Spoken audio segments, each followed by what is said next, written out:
温情把人拉回科室，打了盆温水，凝了毛巾递到魏无羡手上。魏无羡机械地擦了手上的血，突然问出一句：“会不会有什么不好的后遗症？”温情凝眉道：“轻度的脑震荡，不会有后遗症，你别想太多。”魏无羡抓着毛巾，手微微发抖，听起来却像松了一口气。那就好，那就好，否则我死10000次都不够。魏无羡温情听不得他对自己说这种狠话，看到他灰败的气色又凶不起来，只问：“我给你的药，你吃了吗？”魏无羡漫不经心道：“吃了。”病人对医生撒谎可不是明智的选择。魏无羡也挑明了说：“那些药的副作用会影响孩子，我不会吃的。”你，温情气得说不出话来。魏无羡又道：“你是医生，肯定比我清楚，那些药根本没用。我当初服下那些东西时就做好了死的准备，能侥幸再活3年，还赚了一个小生命，已经很知足了。那些药吃了，无非是多个10天半个月的活头。温情，你知道的，我活不了多久，少活几天能换来这个孩子的健康，我觉得很值。”他说这话一点也不带怨天尤人的意味，好似在评论一件与他无关的人和事，只除了搭在腰腹间的手还能看出他的些许真情实感。温情，蓝先生知道了，会恨你的。魏无羡偏头一笑，意味不明地说了句：“恨就恨吧，结局已定，行乐当及时。我现在每一天都过得很开心，蓝湛晚一天知道，就少一天痛苦。”魏无羡看向温情，收回笑容，认真道：“你答应要替我瞒到最后的。”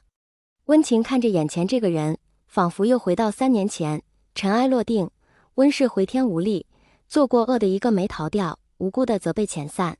他在地下室找到魏无羡，他想他这辈子都不会忘记看到那一幕。魏无羡一个人蜷缩在阴暗的角落里，脚边全是血，裸露在空气中的手臂上已经出现了密密麻麻的刀痕，细长粘稠的血丝从中延伸成线状滴落在地上。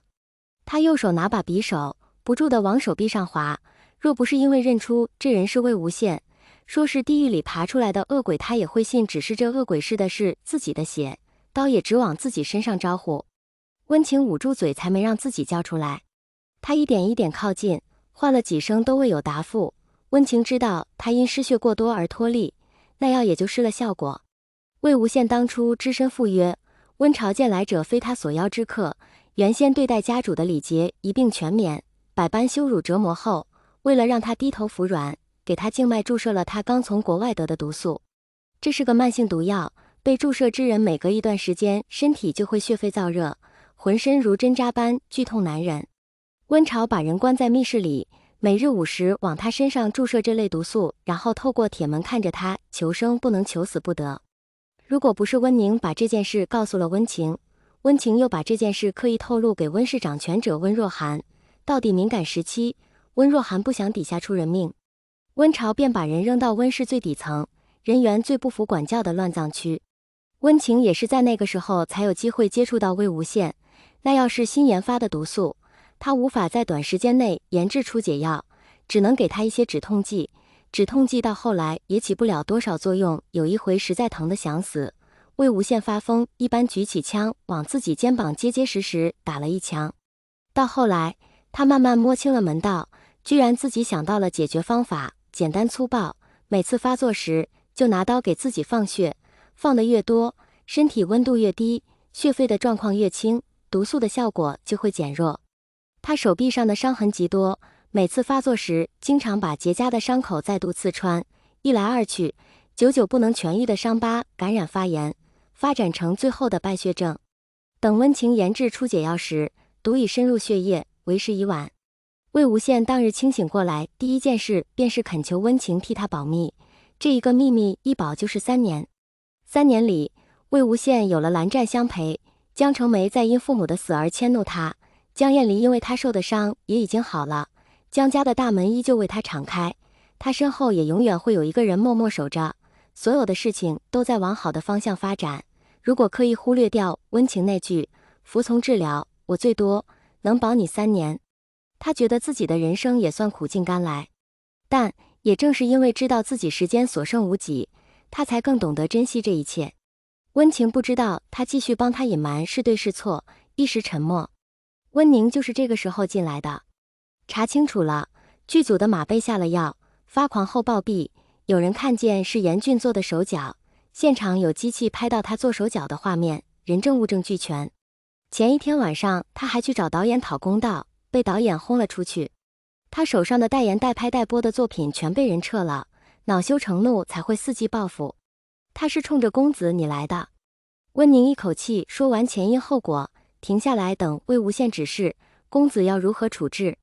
魏无羡眼里闪过一丝报复的快意，道：故意伤人，报警吧，把之前造谣诽谤的账一并算了，找个厉害点的律师，让他多判几年，我要他身败名裂。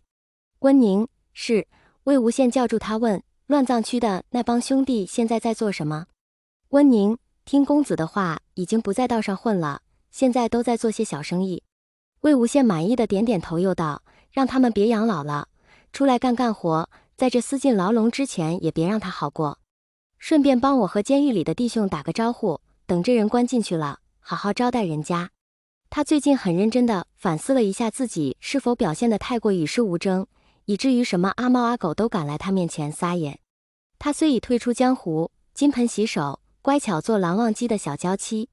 但若有人敢触他底线，他魏无羡也有1000种方法让这个不识好歹的玩意活不下去。魏无羡洗了个澡，换了身舒适干净的衣服，随便扒了2口饭，就守在蓝忘机床边不挪窝了。值班的护士到底有些经验，只看这人的气色就知道这人的身体未必比躺床上的好，秉着医护人员的职责开口劝他去休息，说了句：这点小伤不会出人命的，你这么紧张实在没必要。此话一出，魏无羡原先的忍耐散尽，冷冷地瞪了他一眼。